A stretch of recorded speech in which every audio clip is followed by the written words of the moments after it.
यह कहानी एक छोटे से गांव की है जहां हरी भरी वादियों और नीले आकाश के बीच एक साधारण सा लड़का रहता था जिसका नाम था आरव।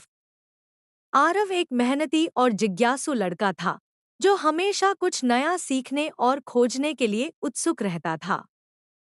वह अपने गांव की छोटी सी पाठशाला में पढ़ता था, लेकिन उसका मन किताबों से ज्यादा प्रकृति और रहस्यों में रमता था। गांव के बाहरी छोर पर एक पुराना जंगल था जिसके बारे में लोग कहते थे कि वहां जादू और रहस्य छिपे हैं। बच्चे उस जंगल में जाने से डरते थे, लेकिन आरव के लिए वह जंगल एक अनजानी दुनिया की तरह था जो उसे अपनी ओर खींचता था। एक दिन स्कूल की छुट्टी के बाद आरव ने फैसला किया कि वह जंगल के उस हिस्से में जाएगा जहां कोई नहीं जाता। उसने अपने छोटे से झोले में एक रोटी, पानी की बोतल और एक टॉर्च डाली और जंगल की ओर चल पड़ा। सूरज ढल रहा था और जंगल में हल्की हल्की ठंडी हवा बह रही थी।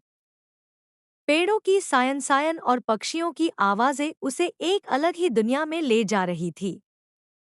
जैसे ही वह जंगल के गहरे हिस्से में पहुंचा, उसे एक पुराना, टूटा फूटा मंदिर दिखाई दिया। मंदिर की दीवारें खंडहर हो चुकी थी और उसकी सीढ़ियां मिट्टी और पत्तों से ढकी थी। उसके मन में डर और उत्साह दोनों थे। उसने धीरे से मंदिर के अंदर कदम रखा। अंदर अंधेरा था, लेकिन उसकी टॉर्च की रोशनी में उसे एक छोटा सा लकड़ी का बक्सा दिखाई दिया जो धूल से ढका हुआ था।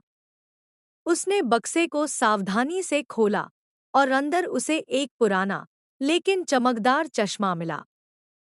चश्मे का फ्रेम सुनहरा था और उसके लेंसों में एक अजीब सी चमक थी, मानो वे किसी जादू से बने हों। आरव ने उत्सुकतावश चश्मा उठाया और उसे पहन लिया। जैसे ही उसने चश्मा पहना, सब कुछ बदल गया। मंदिर की दीवारें अब टूटी फूटी नहीं थी, वे चमकदार पत्थरों से बनी थी जिन पर नक्काशी चमक रही थी।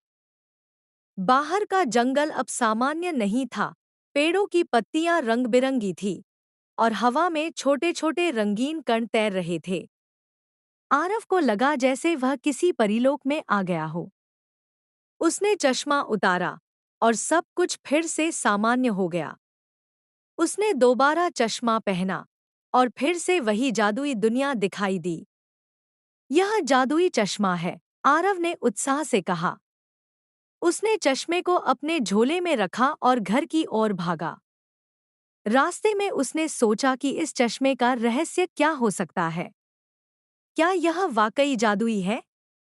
और अगर है, तो इसका मालिक कौन था? उसने फैसला किया कि वह इस चश्मे के बारे में और जानने की कोशिश करेगा। घर पहुंचकर उसने अपनी दादी को सारी बात बताई। दादी गांव की सबसे बूढ़ी और समझदार महिला थी, जिन्हें पुरानी कहानियां और जादूटोने की बातें पता थी।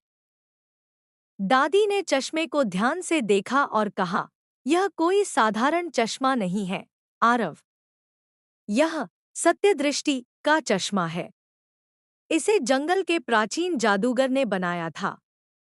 यह चश्मा दुनिया को वैसा दिखाता है जैसा वह वास्तव में है, न कि वैसा जैसा हमारी आंखें देखती हैं। लेकिन इसे पहनने की जिम्मेदारी बड़ी है। यह चश्मा सिर्फ सत्य दिखाता है, लेकिन उस सत्य को समझने और उसका सही इस्तेमाल करने की समझ तुम में होनी चाहिए। आरव ने दादी की बात सुनी, लेकिन उसका मन अभी भी उत्साह और जिज्ञासा से भरा था। अगले दिन उसने चश्मे को स्कूल ले जाने का फैसला किया। वह देखना चाहता था कि यह चश्मा स्कूल में क्या दिखाता है। स्कूल में जब उसने चश्मा पहना, तो उसे अपने दोस्तों और शिक्षकों का एक अलग रूप दिखाई दिया। उसका सबसे अच्छा दोस्त, रोहन, जो हमेशा हंसता मुस्कुराता रहता था, चश्मे के जरिए उदास और चिंतित दिखाई दिया। उसकी शिक्षिका, जो हमेशा सख्त रहती थी, चश्मे में दयालु और देखभाल करने वाली नजर आई। आरव को समझ नहीं आया कि यह सब क्या है। उसने रोहन से बात की और पूछा, रोहन, क्या तुम ठीक हो? तुम कुछ परेशान लग रहे हो। रोहन पहले तो हंसकर टाल गया, लेकिन जब आरव ने जोर दिया तो उसने बताया कि उसके पिता बीमार हैं और घर में पैसों की तंगी है। आरव को अब समझ आया कि चश्मा लोगों के असली भाव और सच्चाई दिखाता है।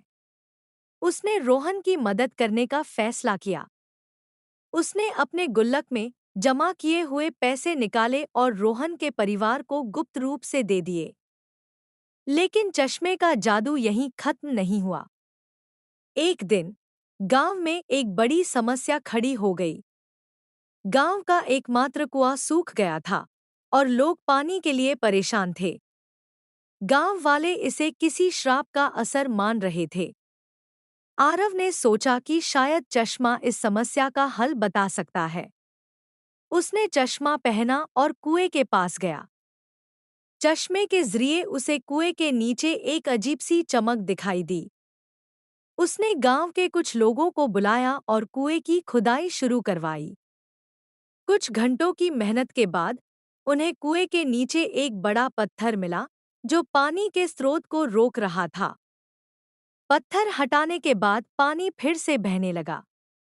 गांव वाले हैरान थे कि आरव को यह कैसे पता चला। उसने सिर्फ इतना कहा, मैंने बस सही जगह देखी, लेकिन हर अच्छी चीज के साथ एक खतरा भी आता है। गांव के एक लालची व्यापारी मोहनलाल को आरव के चश्मे के बारे में पता चल गया। वह चश्मे को हासिल करना चाहता था, क्योंकि उसे लगता था कि यह चश्मा उसे छिपे हुए खजाने ढूंढने में मदद करेगा। एक रात उसने अपने गुंडों को आरव के घर भेजा, लेकिन दादी की समझदारी और गांव वालों की एकता ने मोहनलाल के मंसूबों पर पानी फेर दिया। आरव को अब समझ आ गया था कि इस चश्मे की शक्ति का दुरुपयोग भी हो सकता है। उसने दादी से सलाह ली और दादी ने कहा, यह चश्मा तभी तक जादुई है जब तक इसका इस्तेमाल अच्छाई के लिए हो। अगर इसे गलत हाथों में दिया गया तो यह विनाश ला सकता है। आरव ने फैसला किया कि वह चश्मे को वापस उसी मंदिर में रखाएगा जहां से उसे मिला था। उसने सोचा कि अगर कोई और इसका हकदार होगा तो वह खुद इसे ढूंढ लेगा। अगली सुबह आरव जंगल में गया और चश्मे को उसी बक्से में रख दिया। लेकिन जैसे ही वह मंदिर से बाहर निकला, उसे एक अजीब सी अनुभूति हुई। उसने पीछे मुड़कर देखा और मंदिर गायब था। वह हैरान था, लेकिन उसके दिल में एक सुकून था। उसे लग रहा था कि चश्मे ने अपना काम पूरा कर लिया है। वापस गांव लौटकर आरव ने अपनी जिंदगी सामान्य रूप से जीनी शुरू की। लेकिन अब वह पहले से ज्यादा समझदार और संवेदनशील हो गया था। उसने सीख लिया था कि सच्चाई देखने के लिए जादुई चश्मे की जरूरत नहीं होती, बस एक साफ दिल और दूसरों की मदद करने की इच्छा होनी चाहिए। नैतिक सच्चाई और अच्छाई की शक्ति जादू से भी बड़ी होती है। ऐसी ही कहानी सुनने के लिए चैनल सब्सक्राइब करें।